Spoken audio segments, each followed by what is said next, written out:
こんにちは。川崎です。今日はバタフライの浮上の仕方についてお知らせさせていただきます。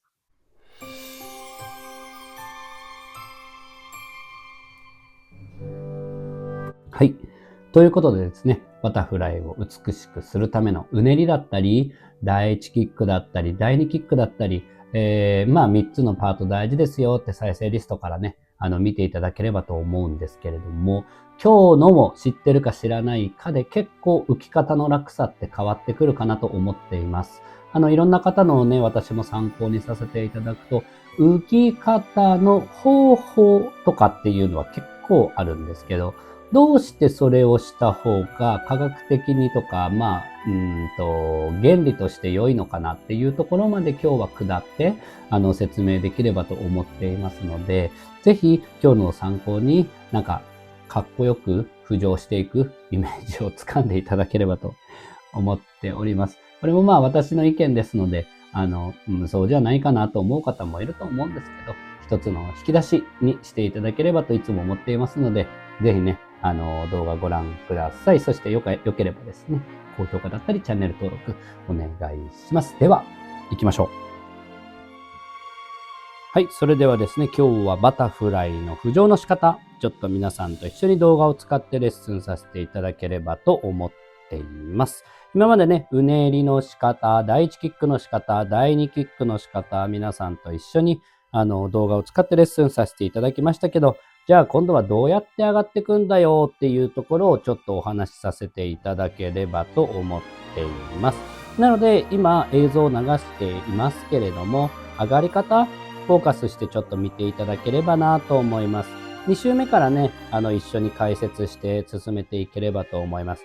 皆さんね、潜りとかは結構練習していただいたのかなとコメント見たりとか、直接お会いした方お話いただくんですけれども、今日は上がり方、ちょっと一緒にね、レッスンできればと思います。ということで、一旦ここで動画止めますね。止めてちょっとゆっくりにします。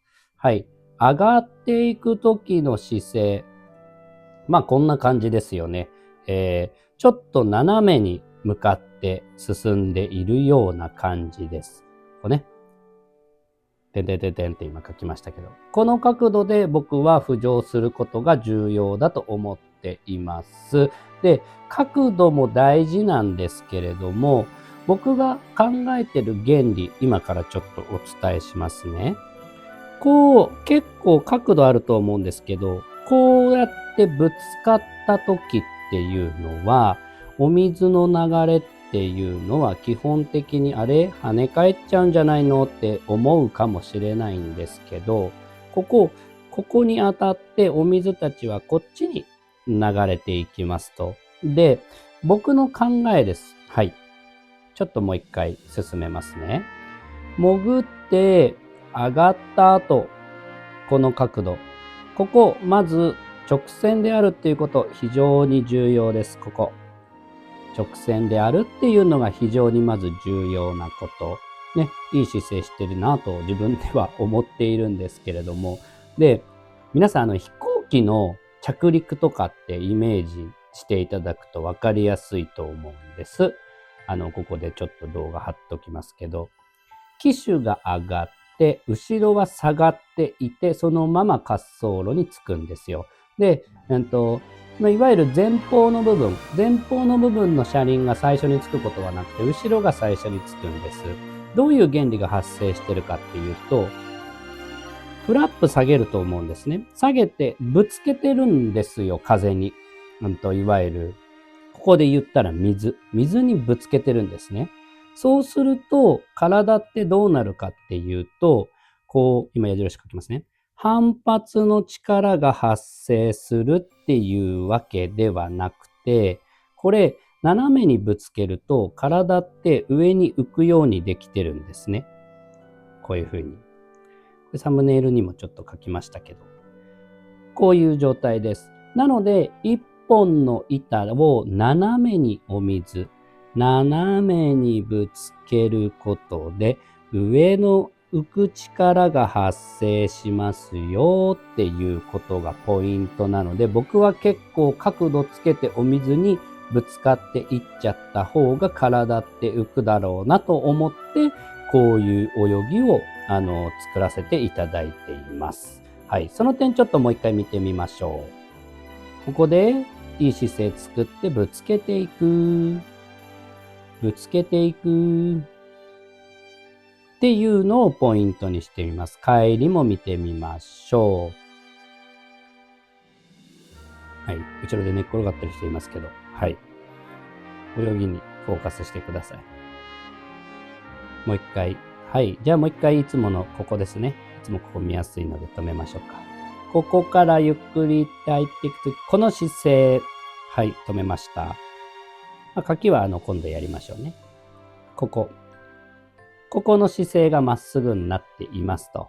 もう一回説明しますね。ここにお水はぶつかります。ここでもそうだし、ここでもそうだし、ここでもそうだし、お水がぶつかっているわけですね。で、ぶつかることによって、上に力が働きますよ。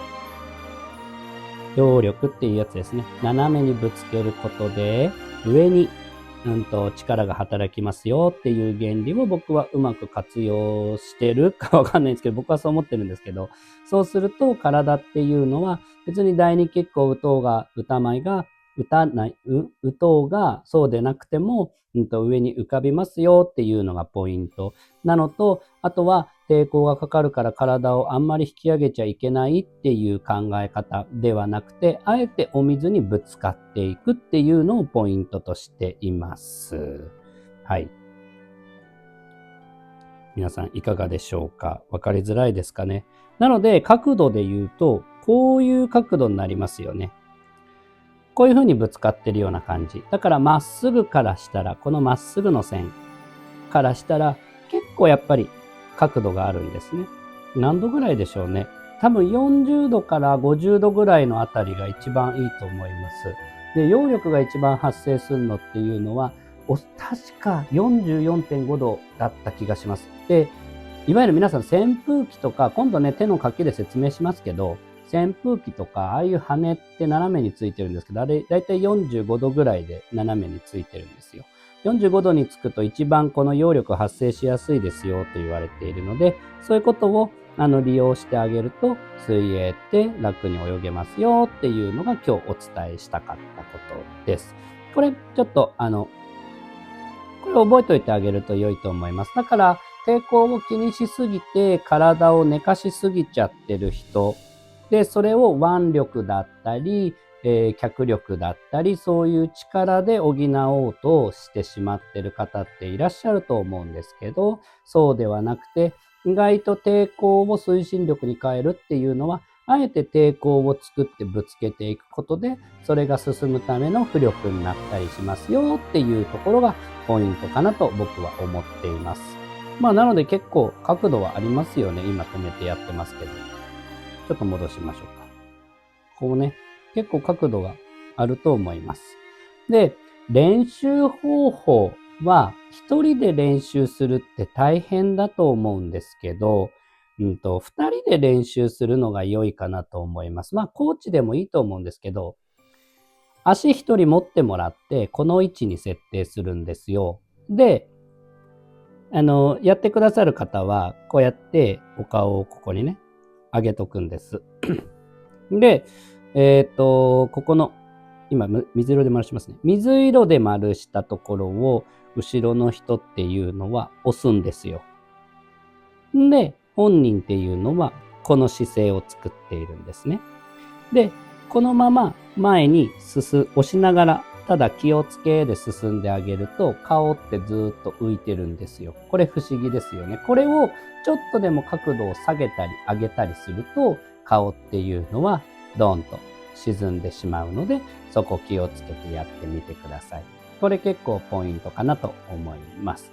あとは速度に応じても変わってくるので、薄く、例えば早く泳ぐってなった時、これ私の考えなので、賛否あると思うんですけど、よくありますよね。深く泳ぐのかとか、浅く泳ぐのかっていう話あると思うんですけど、速度に応じて変わると私は思っているので、それもね、またちょっと深く、今度お話しできればと思っていますので、今日は一旦ひとまず、このね、状態、この状態っていうのは浮上の仕方、覚えていただいて、前のうねりの動画でうねりが完了したのにうまく上がれないなっていう方もいると思うので、じゃあ今度は浮上の仕方、ちょっと見てみようかなって見てあげるといいと思います。で、それでうまくいってるのになぜ上がらないかって言ったら、じゃあ第1キックの蹴りがちょっと甘いのかなとか、曲げが甘いかな、第2キックが入るところがブレーキしてるかなとかっていう風になっていくと良いかなと思っていますので、今日もね、ちょっと難しくなってしまったかもしれないんですけど、非常に重要なとこだと思いますので、そうやって科学を利用してあげると結構うまくいくもんなんで、皆さんやっていただければと思います。はい。いかがでしたでしょうかということで、意外と上がり方って、深いですよね。深いっていうのはものの意味として深くて、ただ、姿勢を整える、角度を整えるだけで、結構、全然違ったバタフライになっていくと思いますから、今上がっていって、向かっていってるところに対して、ちょっと角度を変えてあげる、または姿勢を変えてあげる、それだけでね、簡単に浮力って得られますから、潜った分やっぱ浮力もあるんですけど、その浮力をいかに、抵抗が思いっきりかかるので、抵抗をより推進力、いわゆる浮力とかに変えてってあげるのが結構ポイントかなと僕は思っていますので、ぜひね、やっていただければと思います。ということでね、良ければ高評価だったり、チャンネル登録わかんないことあれば、なんか気づきとか発見あれば、コメントいただければと思っています。